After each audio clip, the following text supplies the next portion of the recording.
Hey guys, Mr. Harris here. I was making a quick video to show you how I made my card box for the cribbage board project. To start off, I'm designing it on Tinkercad. Right up here, as you can see, I renamed it. I would like you guys to rename your files to your first name and then your homeroom teacher. That way I can just separate them by class and I can get them printed. So the next bit of information that you guys are going to need to know is on the sheet here that I put on Google Classroom for you guys. It gives you all the options that you're able to work on today in class. But right down here, it gives us the dimensions for our card box. So we have 2.75 inches by 4 inches by 1.5 inches. So that's the width, the height, and the depth. Okay. So to start off, guys, you're going to want to take a box. Just pull your box out, and we're going to set the dimensions to what we just talked about. So it's going to be 2.75 in width, going to be 1.5 in depth, and then up here we're going to change that to 4 inches. And actually, I am not in inches right now, I don't think. Let's just double check. So if I click on Edit Grid, I am in inches. So what you want to do is you want to make sure you click Edit Grid and change it from millimeters to inches. Once I have my box made, I'm just going to kind of move it over here. Okay, and now I'm going to grab another box, but this time it's going to be the hole. Okay, and I'm going to be changing the dimensions on this hole to be 1/4 of an inch smaller than the dimensions of this solid box. Okay, so the first one I'm going to do is right down here. Instead of 2.75, I'm going to go 2.5. And instead of this one being 1.5, I'm going to go 1.25.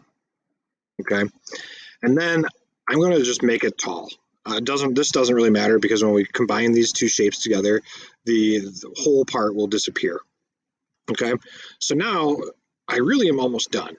I have my two shapes, my two rectangular prisms, but I need to lift this one off the ground. So this little cone right here lifts it off the plane. So you're just going to lift it up. As you can see right here, it says 1/8. I want it to be 1/4 inch. So there's 1/4 inch. Now, literally, there's one step left to do.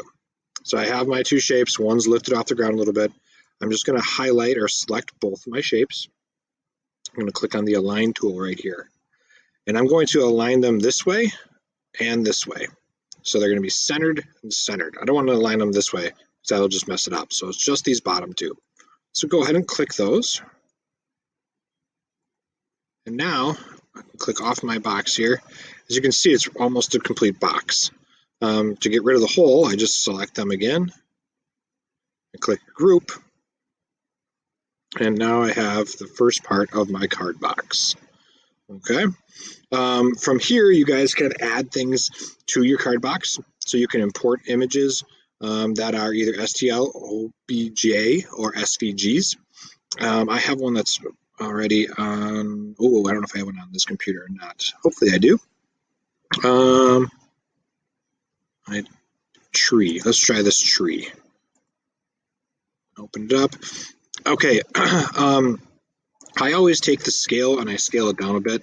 So I'm going to scale this down to 20%. I'll go ahead and import it.